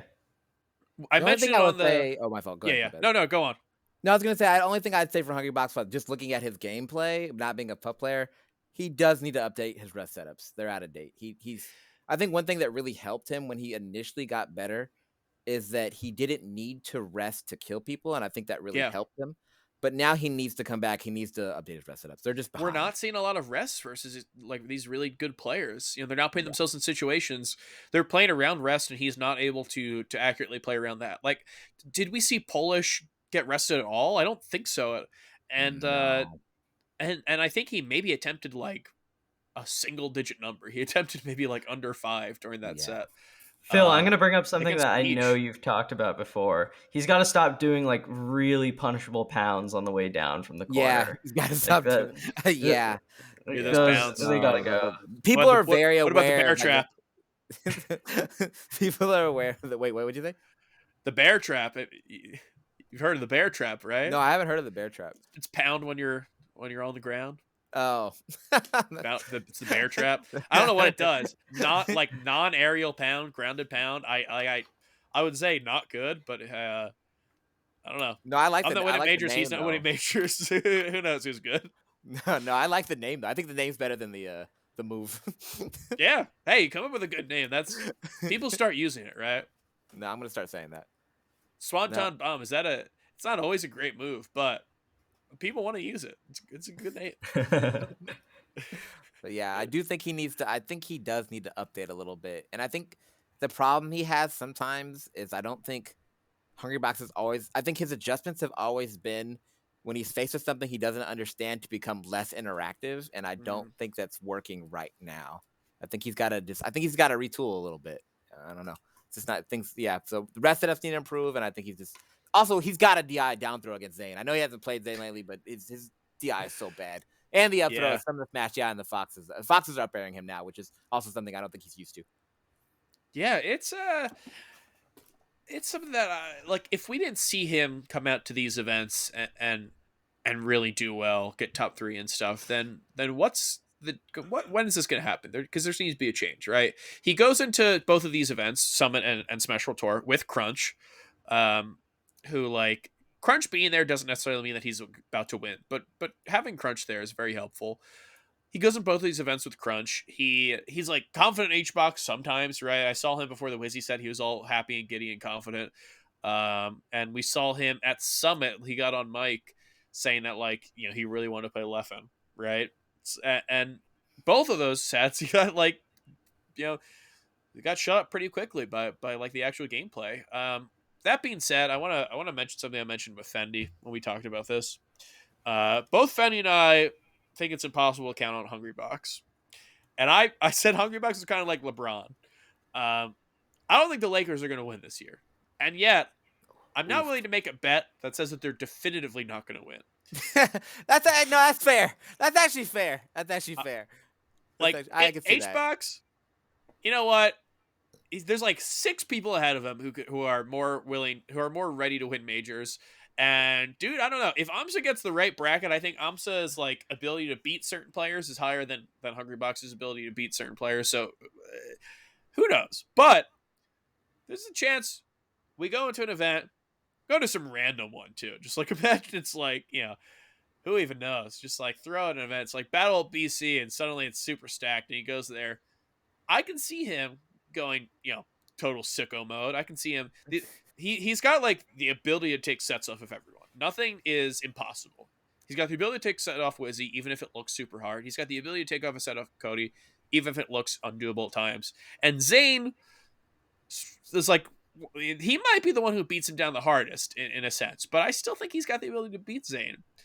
It's just all about like, Yeah, I think if he can take one, like he took what 1 and 6 against Wizzy. Like I think Zane is in a similar caliber. Like I don't know if Zane is like twice as hard as to beat as Wizzy, right? Yeah. Like I think this. it's still a mountain to climb, but like it's conceivable. Like if given enough events. Now I thought it was impossible before Summit, but we're talking about for the next year, right? Yeah, you're out. I can't count him out. I think it's impossible, dude. He could take a 3-year break and come back and get 33rd and everything, and I'm like, who knows? He could do it. You never know. I don't know. I counted him out for Summit. I felt pretty confident about that. But if we're talking about year's time, I think here. Okay, if I were to guess his path, like basically, he needs like 2 or 3 matchups in the top 6 to start turning his way. Or at the very least, he needs them to become like even and competitive, right? I think he can do it against Mango, Leffen, and I think he can do it against Mango and Leffen and Plup. I think he can turn those around. Yeah. Plup, we've seen him dominate him for really long stretches. I know the last set, like the only set they played this year was like was actually like a big aberration from their close. Yeah, and it was a big aberration from their usual trends. So like if he can regain some of his magic against Plup, if he gets an actual set against Mango where, like he gets in a groove, if he gets a rematch against Leffen where he comes really prepared, I think it's doable in a year. Like I think he can slowly carve out a path for him to win majors again. I don't know if it'll happen, but I don't think it's impossible. But if you ask me like for Genesis, yeah, I think it's a long shot. Like I don't think it'll happen by then. But maybe in like 6 months. Yeah. Here's the thing, Edwin. You said win majors. I never said that. I said win. Win a major is my idea of how he's able to do this, right? Like he's got like a 16% chance of beating anyone in the world, like at least a 16% chance, I'll say. And it's all about just like finding that perfect one where he does that against everyone. Yeah, like his ability to play at the top level and be a contender is it's up in the air right now. I mean, like we did not see him win anything. This is a year where we had Mango who won Summit. What about the three-peat? Yes, the three-peat. Do you know who he is? He's H-Box, bitch. Well, the actual pop-off was that was special too. He didn't even three-peat. He lost a gallant in the middle. Three-peat is when it's consecutive. No, dude, you're going by these old school word usages. It's like Shakespeare was really revolutionary for just like making words up, right? Like eyeball wasn't a word before Shakespeare just wrote it down, and now like we say it all the time, right? How do you refer to anything but an eyeball? And H-Box is kind of doing the same thing, right? The English language is fluid, and he is coming out here. He's making new definitions, and I got to respect that. So he three-peated gallant, but in terms of land stuff, so wait, he really didn't repeat it? That was a lie. He got like 9 at one of them. He got like destroyed at one of them. Wait, did he win 2 in a row and then lose one and then win again? Is that what happened? I think he won one. I think he won one, and he got like 9th or something, and then he won 2 in a row. I think that's it. That's how he keeps his championship mentality. He just blocked out the one he didn't win. He just was like, yeah, I won 3 in a row. Well, it's like clutch god mentality. It's just a confidence thing, right? If he makes a tweet about how he three-peated gallant. People don't even know what he's saying. Like, how many of his followers know what gallant is? But they just like the tweet. He's got like 4K likes probably, and Edwin's out here Like if you have Actually, you lost one, and Yeah. people are just like thumbs down. If you put him in a debate, yeah, they're disliking somehow on Twitter. Yeah, I'm getting It's like booed. it's like on Tomatoes Twitter, are not getting a thrown feature, at but me. he's somehow like negative likes. Yeah, I'm getting tomatoes thrown at me if this isn't in real life. Yeah, throw like you on a debate stage versus H God about the definition of a three-peat, dude. You're getting Yeah, no, I'm bounced for getting that. destroyed. I'm literally getting a highlight clipped. I'm getting blue-haired Af, dude. He's the Zane fan. Boo. But hey, we need to see that dominance from HBox. The dominance on the debate stage. We need to see that on IRL because we have not been seeing it. Right? Mango won Summit. Cody won Riptide and Summit. Like, Hungrybox owns Melee Stats Nerd with facts and logic. That'd actually be fun. we should do that and put it on our own channel. We'll get like 1 million views. Yeah, we'll get Fiction to do that to us. But we got Wizzy winning main stage, and even Zane gets a tiny win. He gets a win that I think gets overlooked. Right, his win at Smash World Tour East Coast qualifier, that was a super stack tournament, and he did really well there. Mm-hmm. And now we see Plup. Right, Plup had his West Coast one, and now Plup takes the whole thing. Obviously, Leffen's not here, Zane's not here, and Cody's not here, but Plup taking this, it like adds another wrinkle into this whole thing. So let's talk about. I want to talk about what we're looking at for the end of the year, right? We talked about HBox and we looked forward, but we're getting to the end of the year. This is the last event that we're going to see. So it's in a normal year, we'd be all retrospective and we talk top 100 and all that. And this is a little different, but in terms of top level talent, you know, it's a conversation to be had. I think we can all agree, whatever combination you want to throw them, Mango, Zane, IBW are the top three, and whatever combination you want to throw them, I don't think HBox and AMSA are top 5. So we get into this very fun conversation of Plup, someone who did well at Riptide, second at Riptide, first at Smash World Tour West Coast, and first at Smash World Tour Finals, and I think fourth at the first summit of the year. And then you get Wizzy, who was won main stage, got second here, but it's been getting fifth at a few things. Smash World Tour East Coast, and I forget what he did at Summit. I'm going off my brain for this one, but you know, like the performances are kind of it's an interesting thing to look at. So top 100, you know, rankings in a year like this, top 100 is always fluid. I think rankings are always, you know, they shouldn't be seen as something that is like, it's a snapshot, right? It's not definitive. And if you change to like December of one year to December the next, to like February one year to February the next, they go completely different. But we have to kind of, you know, you got to play the game.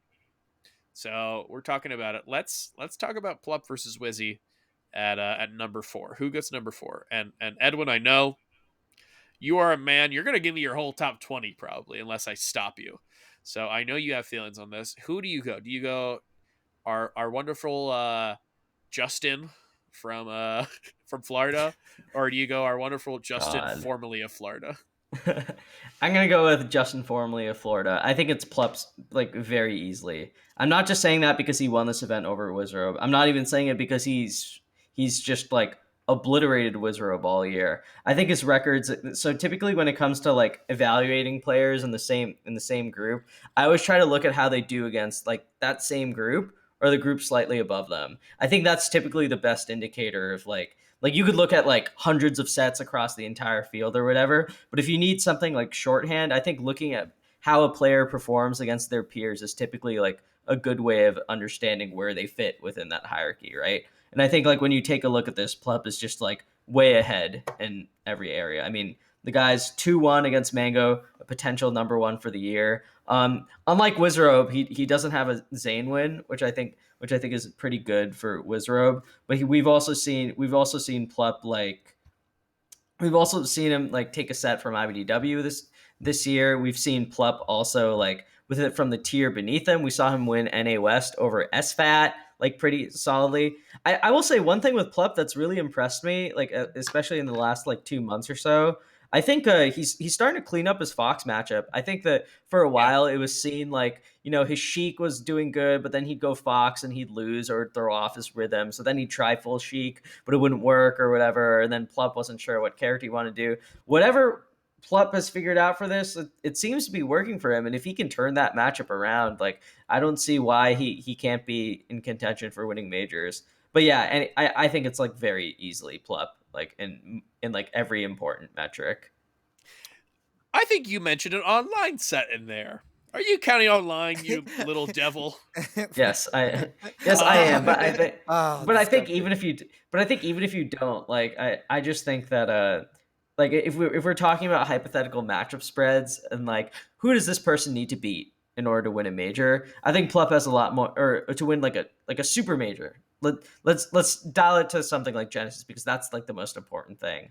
I think Plup's paths there are way more doable and Hmm. like repeatable for him than they are with Wizzy's.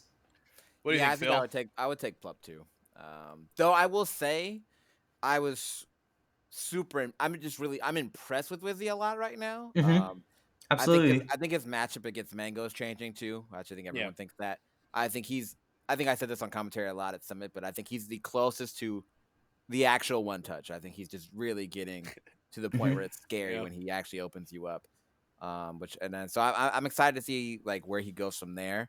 So I'm definitely impressed with him. But Plup, I don't know. There's times where I thought Plup was. I think there was supposed to be like a Plup era where he was number one, and I think Hungry Box kind of stopped it. I think it Hmm. was a couple of years ago. So I've always thought very highly of Plup. So I think the Fox matchup always has kind of been kind of tricky for him, just because I think it's a tough matchup for his character, and he's not the best. The way he plays Sheik, he's not like the spark face roll where he just punishes super hard. He kind of like the way he goes about it. I think can be a little tougher for him sometimes. But now that the Fox is coming along, I mean, I like his chances. So I would definitely take Plup. But I'm impressed. I'm very impressed with where Wizzy is right now. Yeah. I'm gonna agree. Not much of a No not much of a controversy, huh? not much of a fun panel show if I agree. But No, you gotta go Wizzy just to spice it up, and then you gotta well, yell. You gotta get angry. let me say this, Phil. Let me tell you, Yeah, there you go. That's it. I don't think you're Phil. accounting for the insert thing. Let me tell you, Phil. I think if you're looking at a top 100 type thing, if you're looking at a ranking, I think Plup's got it. Plup had very few performances, but at each one he did really really well. Him beating H Box is really impressive, and also I want to mention I've completely been like, you ever said a word ironically and then you just keep saying it? I've been referring to him as H God this entire weekend to just like people who I've never met, and I I can't even think stop. of him as H God at this point. Like, I don't even think of him as Hungry Box first. I literally, like, when talking about H God to my spouse, I just always say H God, and same with all my friends. Yeah, dude. I don't He's in even our say brain. hungry. I say H. What's wrong with me? H God. But we're when you talk about rankings at the end of the year, I think Plup's got it. He just had better performances at every event that he went to than Wizzy. And even though Wizzy had a major, Wizzy had main stage, Wizzy still has these set losses that seem a little shaky, right? He lost to Magi, he lost to Ben. Ben, he lost to all these players who I think are good. But if you are talking about being number 4 in the world, a Ben loss is something that you probably don't want on your resume. And here's where I'm going to be a little crazy. Going into 2022, I think it's a different story. I'm taking Wizzy. I think Plup. Mm. Oh, that's okay. I Yeah, like that. I I like think that. There you Plup. go. Way to throw some spice into the panel. He's, All see, right. I a like that. little spice for you. Yeah. Well, what do you think Plup should be, or who do you think Plup should be scared of, or who could you see giving him problems in the field? I think Plup's one. I think his the ability for him to like fall into a dip, like fall into a slump, I think is higher than Wizzy's. Wizzy probably more likely to have like a one-off loss. Uh, and even though we've seen like weird times from Wizzy where he'd like look like the best player in the world and then like lose to Lucky and stuff like that, despite that, I still think Plub is always he's had like slumps that are longer and look harder to get out of. And it's always like a toss up as to whether or not we're gonna see like Plup, who is like a peak player in the world, or if we're going to see Plup, who has no idea what his game plan is versus Fox, and just going to look tough versus any top 20 Fox player. And we're not seeing that right now, but the ability for that to come out and the ability for him to run into H-Box, which I think could still be really hard, right? Even though he won that set, it was super close. I'm not about Yeah, to it's say he's very gonna it's go very into that. weird. Hmm. And if his best matchups are against people who go, like ham on any given day, right? Like let's talk about his best matchups, right? It does extremely well versus Wizzy. He probably will do well versus Zane, You gotta and he forget does well Zane in the versus Magic a little Mango. bit. Yeah. But Zane gets in those moments, like Zane just gets in that like untouchable period. And if Plup is in a less than untouchable period, then Zane might have that. Mango goes super hot sometimes and could just steamroll Plup. And then you have someone like Wizzy. Like Wizzy, I don't think will be positive on Plup ever, but the ability for him to just kind of break out and like take a set at a tournament like that he might need to. I think that's very possible. And I don't know. I will say that Wizzy's ability to punch up versus like Zane and possibly Cody, even though I think that's pretty Cody It's favored at starting the to turn. moment. But like Yeah. Leffen, I think is someone who Wizzy's like Leffen's a good a one, very yeah. annoying opponent for, or I think Wizrobe is a very annoying opponent for And I think Leffen. Leffen's could be a very annoying opponent for Plup. It's like, what we get down to is Plup when he is on it is one of the best players in the world. Peak Plup I think is super high. But we're getting to a point where like peak Wizzy, peak Leffen, peak Mango, peak Zay, like all these players have such high highs when they're on.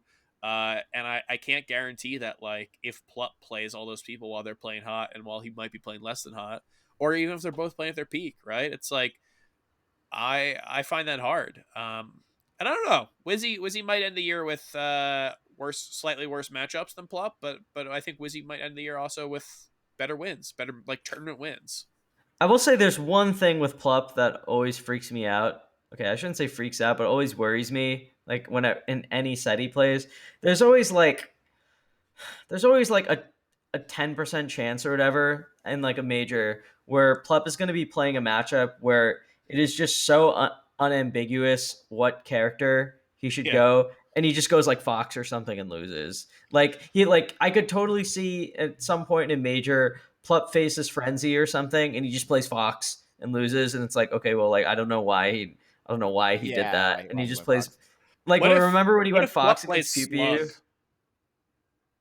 What if Plup Yeah, plays Slug? Slug I could see being scary. The only thing with Slug is that I think Plup's plan versus Ices is to still go Samus, and that's not a matchup. I think Slug is Yeah, very consistent against the field, and he's like very good overall. But like I do think he tends to struggle in some of the weirder matchups, and I know I he's don't been know. working on a We have not secondary seen that Fox. Samus in such a long time. He went Fox versus Army at Genesis 7, and I think that's how he lost, right? He Yeah, beat he Plup with Fox in would losers be and then Axe lost with to Fox. Army. Yeah. Sorry, Hmm. beat Axe with Fox. Yeah, I mean it all just goes into the characters, right? It's like his confidence in this game. Uh, he is a person who's very good with multiple characters, and we talk about HBox's confidence, right? But never it goes into his mind that HBox is not going to go Puff. So that's something he doesn't have to worry about. So yeah, he gets in these moments where is he going to go Fox? Is he going to go Sheik?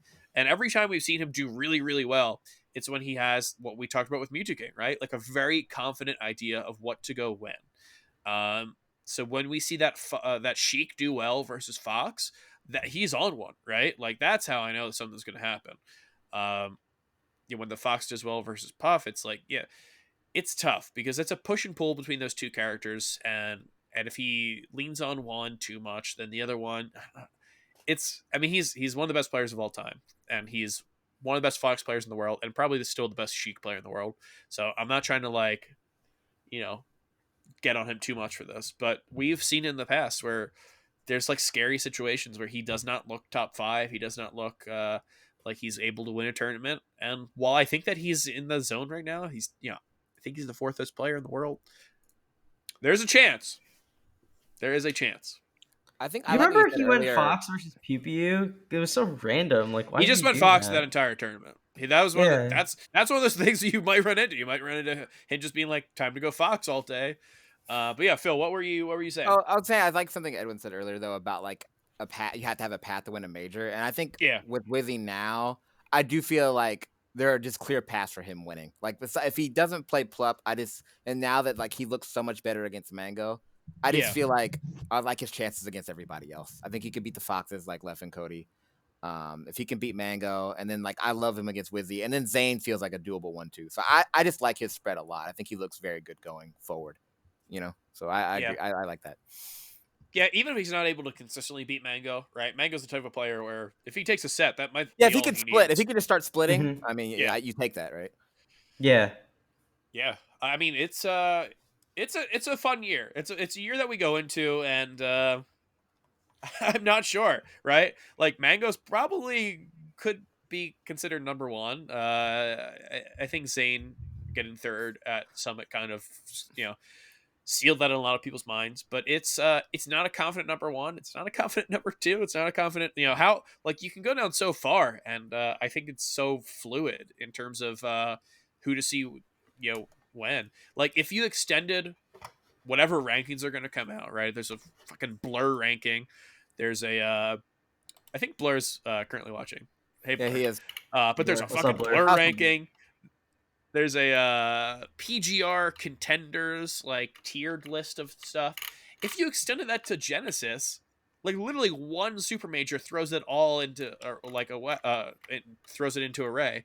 And like I think that it's been a while since we've seen that. We've seen so many confident number ones, right? It was Mango was a pretty good number one, and then Armada came and he was fucking solid as a number one, and then HBox came and was incredibly solid as number one. So we've like seen the torch being passed with like really little in between. Maybe there's that time where Wizzy looked like he could be number one, like, Yeah. but and Zane online, but there's been very few moments where we really know who's it. Like, there's been very few moments where we don't know who's the best, and I think we're in one of those right now, and it really is fun. I gotta give Zane a lot of credit too. I feel like whenever I mean him getting third, I think is crazy. I feel like for like Yeah. tournaments going forward, it's like it's always been for me. It's like, oh, who's gonna play Zane? Like, is Mango gonna play Zane this time? Is it like who's gonna play him? But I always felt like Zane was going to be in finals. So I Yeah. think it's impressive that it's like I feel like he had a bad tournament and it was just third. So Yeah, the fact that we talk about all the other players, like you have to talk about going through Zane, and that's a testament to him, right? yeah. Edwin, what are your thoughts on all this? No, I think that's a good place to wrap it up. Phil, just because I know you're pressed on a bit of time, I want to make sure we get to some patron and just general Oh, questions for let's you do it. Let's do it. that we have. I know So you had another subject too, right? You had like a non-melee related yeah, so conversation. we'll quickly get through this, or we'll try our best. The Get first through question this. It's gonna be wonderful questions. We're gonna Okay, cool. go through this as a great time. Yeah. So the first question I have is actually from another Melee Stats member, Ambus Sinister. How much of film study do you think helped you as a commentator, and how much do you think learning about the game helped you relative to using that time to learn about specific players? Well, I think it helped a lot. I forgot I guess I started it when I started my stream. That was that was a big help. I think that also I got to give Mango some credit. That's kind of the person that I used to like. He's the one that like watching his breakdowns from like MLG in 2014 is kind of where I learned to start breaking Oh down wow, Melee. So that's those kind were of a while ago. yeah, Wow. that's kind of how I learned. So that's when I really started like so like yeah, but that no, it helped a lot. I think just taking the game a little slower and getting a chance, and also people would send me their matches, so I had to kind of like take a step back and really like evaluate. I've always been someone like when I first started playing Melee, I just watched a shit ton. Like I just watched everything. I watched everything. Europe when they weren't even back, and this is like I'm not talking about Europe now. Like old Europe, you don't know about old Europe. Old Europe was not like their spaces were not fun to watch. They were like kind of behind. It took a while before like the Sagettos and the Adams and all them Cali W's came along. But I used to just kind of like jump into everything, but I don't think I ever really broke it down until like I really kind of like watched those Mango like that 2014 so that's kind of what helped me. And I think I noticed it like on some of the summits that I was like, okay, some of that stuff was playing in, so it definitely helped me a lot. So I've got a question from Mikey Tabletop, who Okay. if you're an Alston Melee fan, you might know that he mentioned recently that he listens to more. He loves Alston Melee podcast, but he did listen to more Waiting for Game than Alston Melee podcast. So, but this is from Mikey Tabletop, a patron of ours. something goes back to something we mentioned earlier in the day. But being a goat, what modern or up and coming commentator have you not had a block with, but want to do commentary with? I love Webs. Webs is my favorite. I love Webs. I'm a big Webs fan. I don't know. Yeah. I think we've already commented together, but I'm a big Webs fan. That's one of my favorites. I think so. I'm gonna get into. I'm gonna run with this thing of calling you the goat because that is a Okay, personal belief that I I hold. think I'm flattered whenever I hear it. I never really take it. It's like I'm flattered, but I never really take it seriously. I'm like, oh, there's a lot of great commentators. I guess it's just a preference. But I'm always flattered by it. So thank you. But go ahead. I'm gonna cut you off. No, you're too humble. I'm gonna run with it though. I think you and Webbs both have the amazing ability of being so versatile in your commentary, right? I think you guys are both able to do a lot of different things. I think Webbs is great because he can talk. Like I know this it sounds like you should have a commentator who can talk, but Yeah. you could throw him into like most any game, and if you put him with someone who knows the game, I think he's able to have a like continue conversation. And I think the ability to Mhm. do so is really, really good. It's like what makes Sajam so good, his Yeah. ability to talk. And I think you have the ability to run so many different parts of the commentary like ecosystem. Mhm. Because I think we just talked about it with your film sessions. You know so much about the game. You're able to see what's going on in the game. You're able to be hilarious. You like if you needed to be the one who is leading, you can lead really well. And if you need to be the one who just pops in and says something hilarious every couple seconds, you can do that. And I know like being complimented at is like a weird thing. So we don't need to get into it, but I want to mention those things. I Well, think about thank you. I commentary a appreciate lot. that. I appreciate that. I'm always humbled by it. It's not something that I was really remember the first time me and Brandon did it. We did it like 2 feet from the players that were playing, and no one wanted to do it, and so we just kind of did it, and it kind of turned into a thing. So it's something I never planned to do. So I'm always and I'm like, it's hard for me to fully take in when people say like, "Oh, I started playing Melee because of your commentary." Like I can't fully take that in. I don't know. I feel like it feels kind of heavy to me, but like Yeah, I do appreciate it, So I'm definitely grateful for the compliments. for sure. Yeah. I mean, I know that I don't want to be. I hope that all this talk doesn't feel like you're being pushed or pressured to do anything. But if you hop back on the mic and anything soon, people will love it. Oh, So, thank you. As long as people still enjoy it, I'll do it a little bit here and there. You know. uh, but you've had your time away, obviously, and we like to have a segment which technically, as the fans know, technically is unnamed, Okay. but most It's fans unnamed. It doesn't have a name. most fans know it by the segment name "Touching Grass." It's not called touching grass, and Touching grass. it's not called touch grass either. It's No, also a I segment like name. touching grass is funny. I like that one. known by its very popular unofficial name "Touching Grass." This unnamed segment, this this officially unnamed segment is it's our chance to kind of talk about what's going on in our lives that does not revolve around Melee, because I Okay. think a lot of the like being devoted to Melee as much as everyone in the Melee community is, it's hard to see people for something other than Melee. And we are all multifaceted human beings, so I think it's a great opportunity to kind of show what's going on with the rest of us and give a look into our lives. So I'll go first. I'll give you some time to think of something. But I will say, in terms of purely time devoted to Smash, this week probably was the biggest for me. Obviously, I was very glad to be able to work with Smash World Tour in a very hands-on capacity. So I didn't have time to do a lot of stuff that wasn't Smash related, but what I did on Wednesday before I woke up at 6 a.m. to go on my flight to Smash World Tour on Thursday is I went to see the Sixers play the Miami Heat. That was super fun. I went for my cousin's birthday, and that was a great time. But I've used the Sixers before as my touch and grass segment. So instead of that, I recently was looking to buy something from Amazon. I know we hate Amazon and whatever, but I bought something from Amazon and I just added something to my purchase. Do you guys know this candy right here? Okay. Do you know these ones that look like this for the people who Yeah, are what about them? Yeah, I, yeah. I I know these ones. I've not had these in like 10 years, maybe more.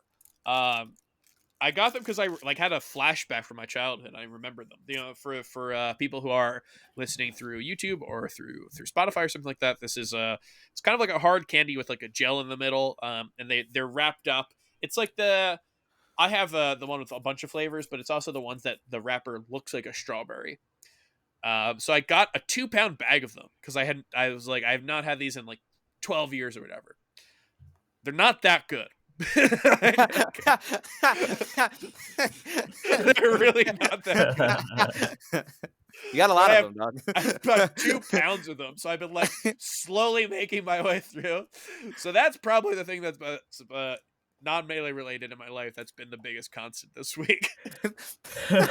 2 pounds? 2 pounds. There was like a 5-pound bag that was also like a better deal, and I was almost tempted to get that.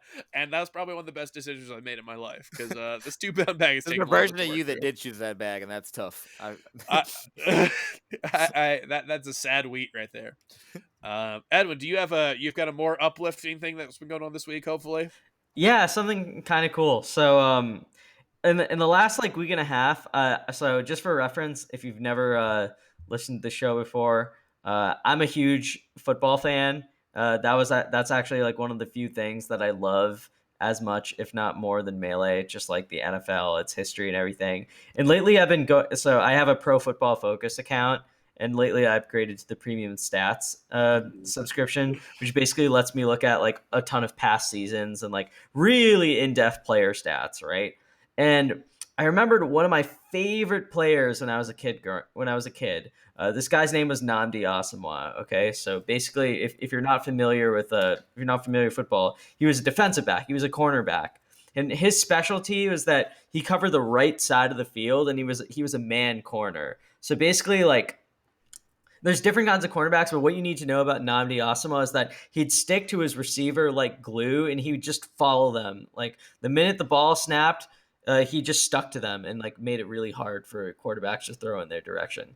So I took a look at some stats about Nnamdi Asomugha because like I remember this as a kid, but revisiting it, it's so crazy. So basically, like there was one season. He has a ton of seasons like this, but there's one season in particular in 2010 where in 14 games, quarterbacks target him 29 times. Not each game. How many? Wait, say it. How many times again? How many games? 20. So he plays 14 games that year, and quarterbacks target him 29 times. That's insane. For the entire season. He literally plays more games that year, 14, than he gives up receptions, 13, for the entire season. He is so good. He was so good at his job at covering wide receivers on the right side of the field that he actually ends the year without a single interception and without a single touchdown allowed because teams were so scared to throw in his direction. Wow. That's insane. He's literally, and like I have another stat here. So basically, teams would go about like 31 snaps without even throwing the ball in his direction and having the receiver catch the ball. Like, he was so good at his job. And the funniest thing about this story is that the Raiders sucked. The Raiders were terrible when they still lost. Yeah, and they still lost, and even when they won, like they missed the playoffs, and they were just like the most dysfunctional organization. Even when they were good, they were so dysfunctional. Like it was like a merry-go-round at quarterback. They were going through coaches. Like one of their coaches punched an assistant coach in the face. Like the owner was firing coaches. Like they had drafted like the biggest bust of all time. The Raiders from like 2006 to 2010 might be remembered as like the most dysfunctional team in pro football. But the one voice of reason, the one constant promise that they had was that this fucking guy, Nnamdi Asomugha, stuck to his receivers like glue, at least on the right side of the field. He was right. They lost strictly to the left side. The other teams would throw to the left side. They'd run the ball and like beat the Raiders. But this guy was like, if we're talking about the most dominant defensive players of all time, like in terms of just strictly doing their job, this guy, when he was on the Raiders, was literally more dominant at this one thing that I've ever seen another defensive player in like football history. So like going through the game tape and like going through like the stats and stuff, and like I've been kind of researching this for myself. It is just imagine being so dominant that teams don't look at you. Imagine being so dominant that you're invisible. And imagine being so dominant that you're invisible that nobody remembers how good you were. That's It's that's the something about story of team sports, right? It's like you could be so yeah. good and it just may not matter. And that's And the then story of Namdi Asamoah. yeah, it's like when basketball players are so good that they just get double teamed, so their stats look worse. Um, but yeah, he was super good, and then he went to the Eagles and sucked. My Yeah. lovely Eagles. I still remember being excited about signing him and how much he sucked. But now he's married to Kerry Washington and he's like acting and stuff. Good for him. So yeah, That's good a for great him. story, though. I never knew about that. That's dope. Phil, what have you been up to? Let's get an Okay. So insight I into want to your share life. my Raiders story or a Okay. passion that I have. So I used to I work in a movie theater, and when I would get off the train, when I get on the train, a lot of times the Raider game would be ending. And one of my favorite things, because I hated the Raiders, was getting onto a train that was packed and not knowing who won, but knowing that they lost because I could just smell alcohol and it was dead silent. No one would speak the entire time. It was just dead quiet, and I used to love that sound. And I always hated it because they were bad. They lost. The Raiders were always awful, but most of the time. But like once a year they would win, and then the train would just be popping. It would be ridiculous. It'd be like they won the Super Bowl. And it was mad annoying, but I remember that. Most of the times it was just quiet, and I enjoyed that. But I guess my touching grass would be we went to the Laker game before Summit. And I was in the venue with the woman that I've been in love with. I can confidently say I've been in love with my entire life. J-Lo was in the building. And I yelled at her. I tried to get her attention. I might have been a little too high up, many 2 levels. But I was yelling. I tried to get her attention. She curved me a little bit. You know, she was with Ben, so it's fine. But I got to be in the same building as J-Lo, and and I got to see LeBron play for the first time, so that was cool, and AD as well. So it was a Tatum. So yeah, it was a good time. But yeah, we went to the Laker game before Summit. That was fun. Nice. Oh, and we played some Summit. We played some basketball at Summit too. So we even at the Melee event, we played a little basketball. We got a little 2-on-2 action going. Hell yeah. So it was a good time. Sounds amazing. Yeah, well, hopefully we can get you in another room with J-Lo at some point in the near future. No, I did not ball on SFAT. I saw that question. So me and SFAT did not play. It's not even. So we were supposed to play. It didn't happen. It's supposed to be me and Brandon versus Tuesday and SFAT, but it did not happen. Me and SFAT cannot play 1-on-1. The gap is too big. It's not worth it. But me and Aaron, we played against Leffen and Aiden. So we did that 2-on-2.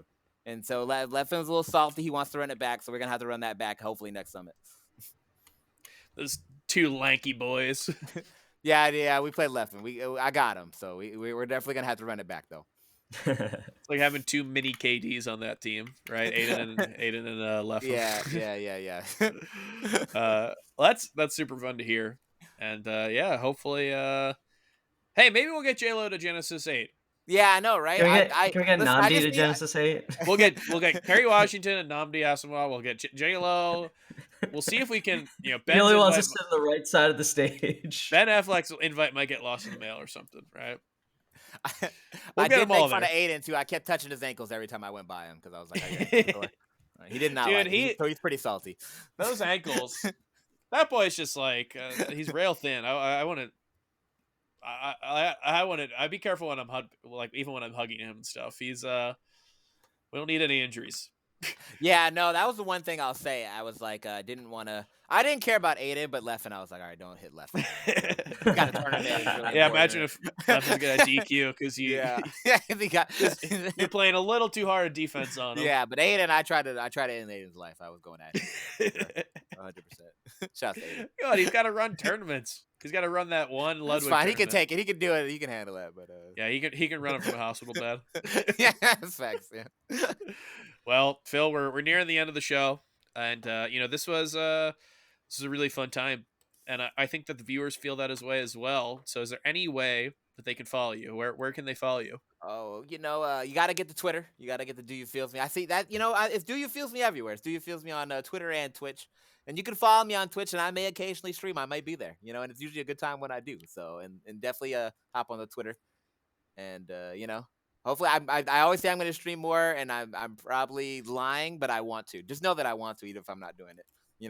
So, Hell but yeah. thank you guys for having me. It was actually Of course, it was amazing. Yeah, Do You Fills Me? Obviously PHIL for anyone who's looking. Mm-hmm.